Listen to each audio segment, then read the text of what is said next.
Well, a very good evening to you. Welcome to the Football Sleep. My name is Robinson Okenye, and today we are back after the international break, and we'll be taking a look at what happened during this whole week before getting into the big fixtures that we have for this weekend. Remember, Manchester City take on Manchester United in the Manchester Derby this weekend, arguably the biggest game in the world this weekend. But also in Italy, there is an interesting fixture. Juventus will be taking on Inter Milan.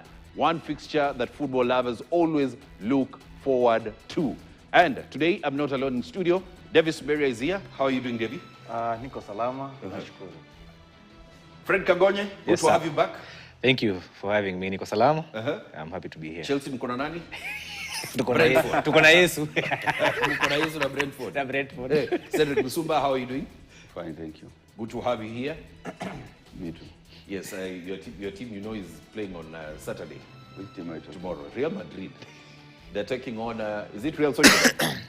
That's my second team. I only have a first team as FC in the name of FC Leopard. Oh, you guys are done with the Lurembe Arsenal? And they have been actually moving in the right direction. Yes.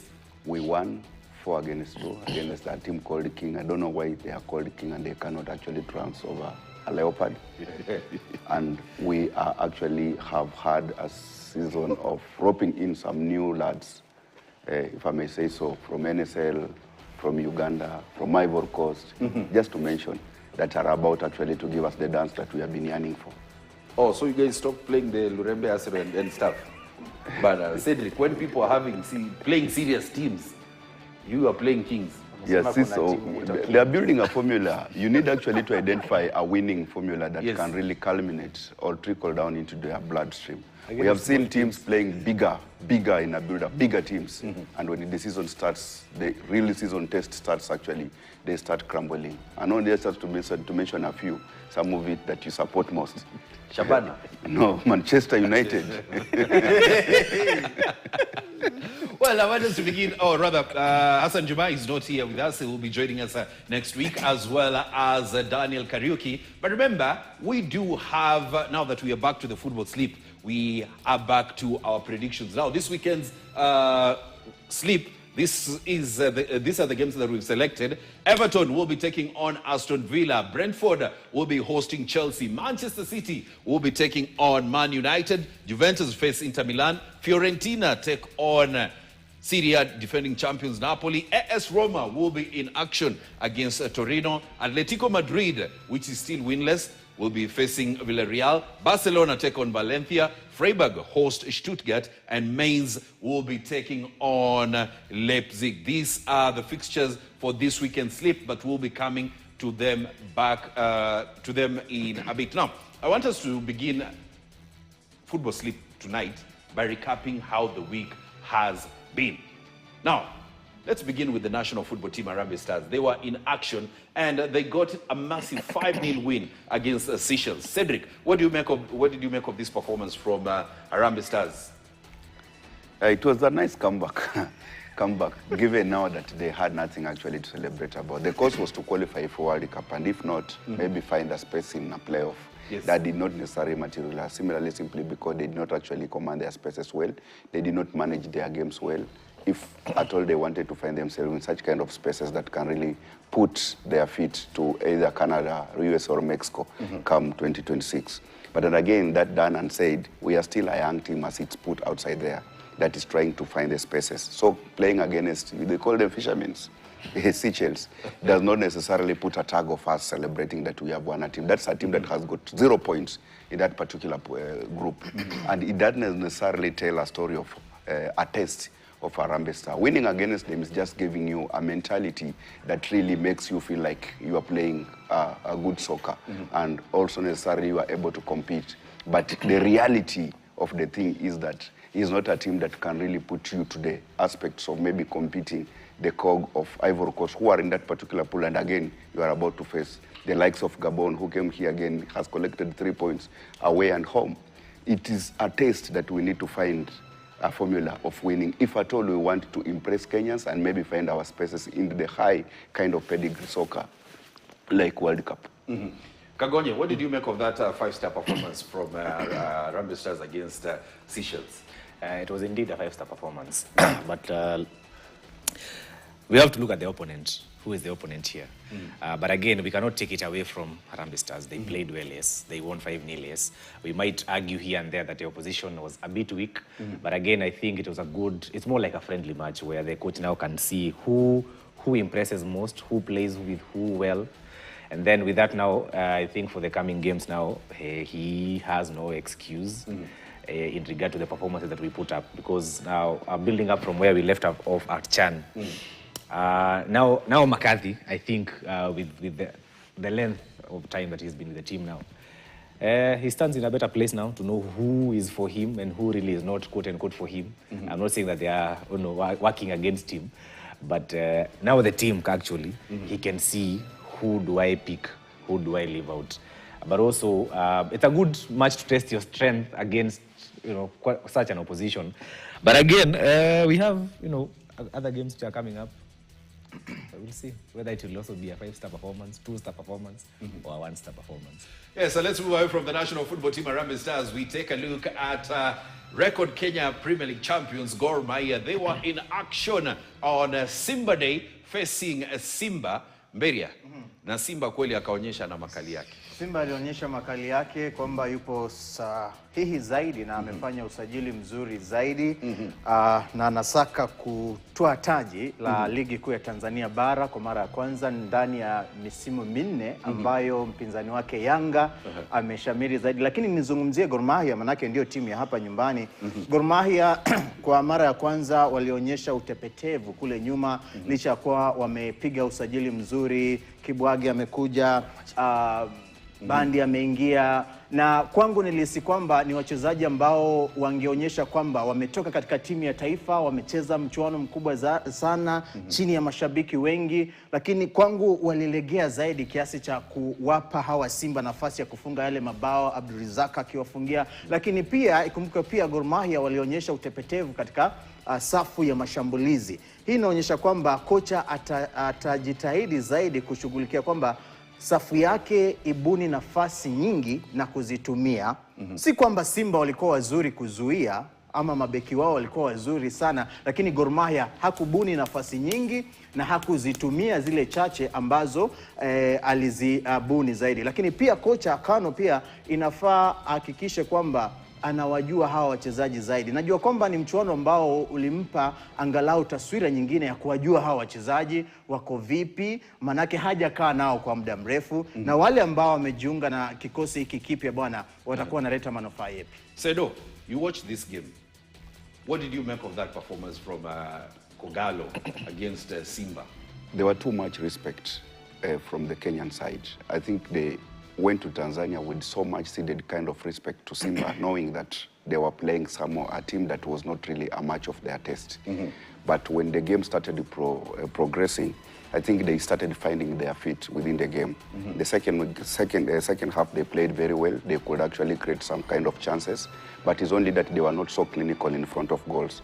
Some of the chances that if they would have actually gotten that composure that is required before that goal, they would have maybe ended up drawing or getting that game back to themselves. But that was not the case. I think from the side of Gor Mahia, with the experience that they have had, with the team that they were carrying, there was some element of giving a team too non-deservable respect. And I did not necessarily speak of the Gor Mahia that I know. I think also bringing in some new players and fielding them in such kind of a high pedigree game, also given to the essence that Simba had played up to the semi-final, gave the Simba kind of a oomph of really advancing their game to the Gor Mahian side. Given to the essence that this Gor Mahia has roped in, if you remember, like the 6 or 8 new players, likes of Mike Kibwagi. They have come to FC Leopard and robbed away my darling, Bandi. They also have the likes of Sylvester Wino, who and again were coming to play trade for Harambee Star. Alpha Omega did not even feature. So playing Kibwagi immediately after representing Kenya and also bringing in the likes of Mbadi after representing Kenya, I think their feet was not strong enough to contain Simba player who unnecessarily were enjoying that Who had a particular good space. preseason. Yeah. That respect, Gori could have matched Simba, and Gori could have commanded the game, but it's that respect that made them actually lose with that margin of goals. Yes, Kagonye. Now, Tunisia became the second African team to qualify for the 2026 World Cup that will be held in the USA. These guys have not lost any game in the group stage. Rather, in the qualifying stage. Yeah. They've not lost any game. What did you make of it? I mean, and it will be back-to-back World Cup appearances for them for a third time. You've already said it. They didn't lose any match. Yes. So if you don't lose a match, chances there are not even chances. We're not even talking about chances. You will definitely earn that, you know, the rights to play at the FIFA World Cup, which will be held in the USA and Mexico and Canada. Now, while we are still there, Yeah. the first team to qualify for from Africa for the FIFA World Cup was Morocco. Yes, Morocco was the first team to qualify. So these North African teams have already qualified. And you have Egypt waiting for just a win in the next game. They will be through to the World Cup. What does it mean from, you know, the North African countries? If you look at the quality of football, even the quality of their leagues, you can't really compare them with the central part of Africa and the southern part of Africa, and even the eastern part of Africa. This is a team that we Kenyans were asking for after we beat the other one in Chad. Yes. 3-0. So have we qualified as Kenyans? Of course not. Anyway, looking at Morocco, looking at Tunisia, of course they are good teams. You would remember the last World Cup. They knocked out the great and the mighty Portugal. Yes. Courtesy of El Neseri goal. So again, they are building up on that momentum that they gathered from the World Cup. So, you know, kudos to them. And I believe that they'll, maybe this year, next year, sorry. Yes. They'll perform well. Yes. Beria, briefly. Morocco going to the World Cup, Tunisia going to the World Cup. I mean, they've already qualified. Egypt is waiting for a win in the next game, and in doing so, they will be in the World Cup. Nasi kwamba maandalizi ya timu hizi hasa zinazotoka mataifa ya Kiarabu kule juu, mipango yao, msingi wao unaanzia pale chini.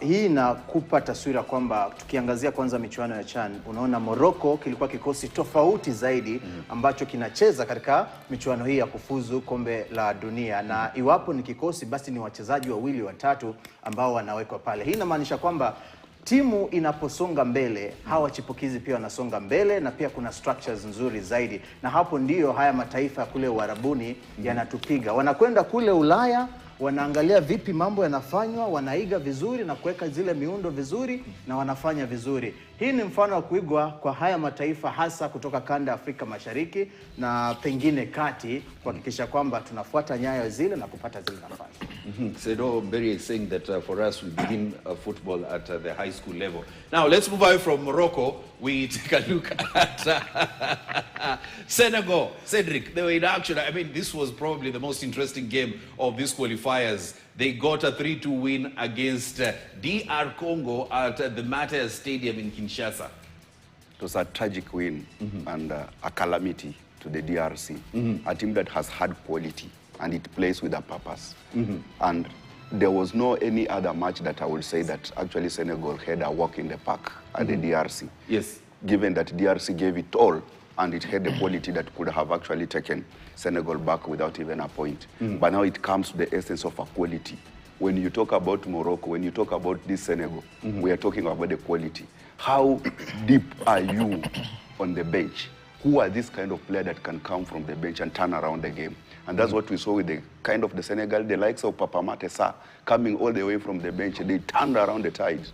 How the likes of Jackson, whom and again has not been celebrated heavily in EPL, but when it comes actually to the marquee kind of spaces, he produces the results. Those are the kind of the goals. You know, a good player is the one who turns around when it's so tight, it's so hard. Who actually changes the dynamics of the game. And that's what really necessarily happened. The quality in this particular team, it's quite intimidating.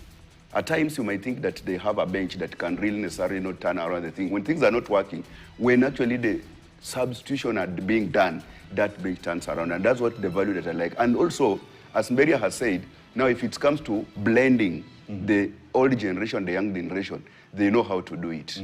When they come to the academy and how to transit, they know how. Look at the squad they have. We are talking about the Senegal where the likes of Ismail Sarr did not play, but they still grinded the result. Yes. They made actually DRC, as in look like it was an war space.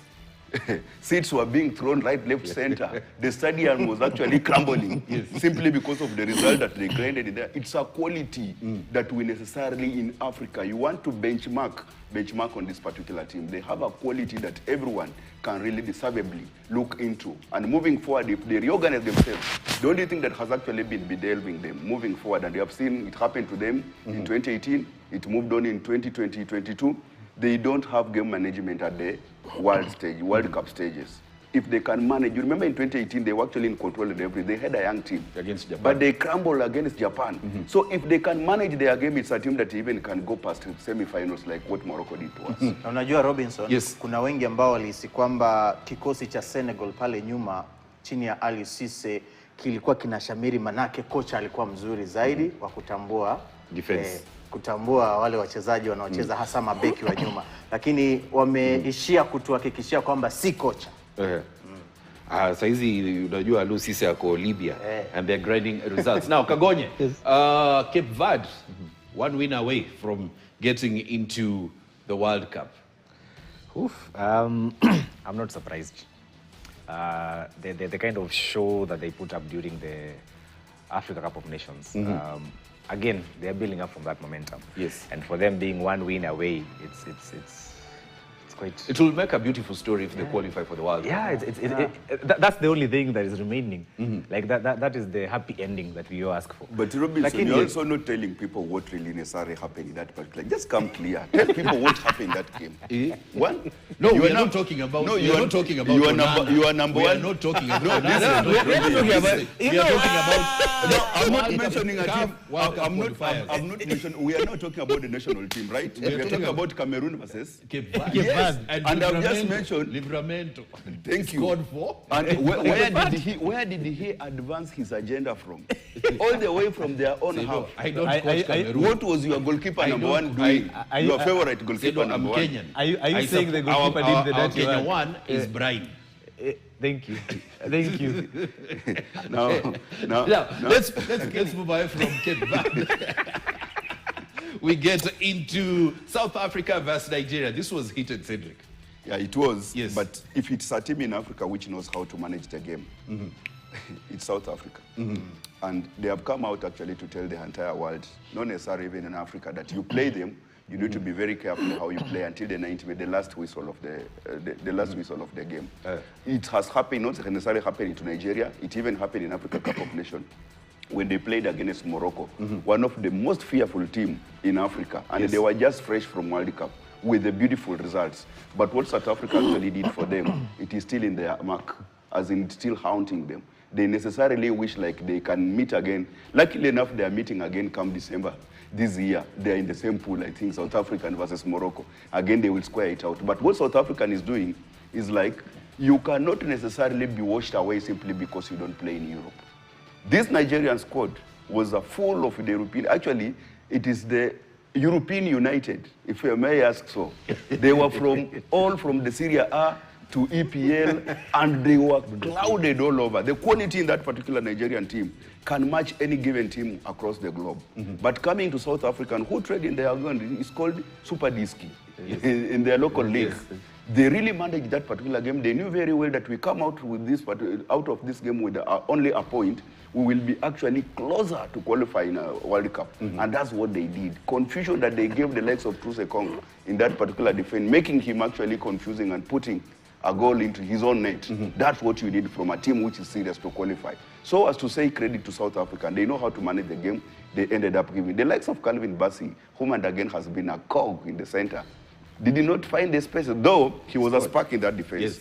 each and every time you will hear actually being talked about, because he will advance his agenda, he offers his defensive. Ola Aina, whom and again is one of at least trying to emulate the likes of Okocha if it comes to the stylish play. So we are not going to work for the entire... So Nigeria, it's up to them to blame. They had the quality, but they did not know how to utilize the quality they have. Let's rush through the other moments of, course, that have made headlines this week. And this was a blow to Brazil after they lost to Bolivia.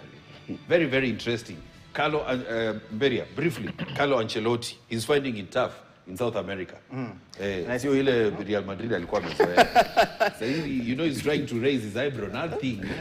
Na si kwamba Carlo Ancelotti kabla hata aondoke Real Madrid alisema kwamba ana kibarua kizito. Kwa hivyo alijua anakoenda na alijua mtihani ambao atakumbana nao, lakini pia ukija katika soka ya timu ya taifa haikupi nafasi nyingi za kuchagua wale wachezaji ambao wao unataka. Ancelotti amezoea kuwa katika klabu, yeye ataangalia mchezaji wa timu fulani kutoka taifa fulani ama ligi fulani awalete pamoja. Ukizoea hivyo, uende katika timu ya taifa ambayo wachezaji tu wanacheza katika ligi fulani ama kama utawapata ligi za chini, utatatizika, na ndio inayo sibu bwana Ancelotti. Now, aside from of course Brazil losing to Bolivia, we also had Argentina losing to Ecuador. Very, very interesting fixtures in South America. And aside from this fixture that we had in South America, Holland scored 5 as Norway demolished Moldova. Yes,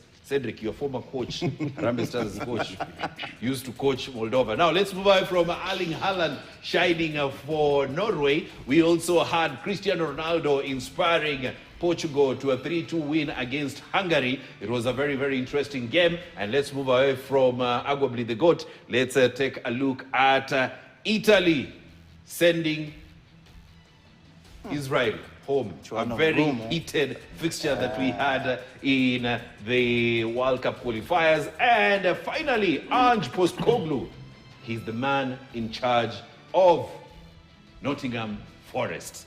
His first game will be tomorrow against Arsenal. We take a short break. When we come back, we'll be taking a look at the predictions from Hassan Juma and Daniel Kariuki, as well as my prediction for this weekend's fixtures, and we get into the big games of the weekend.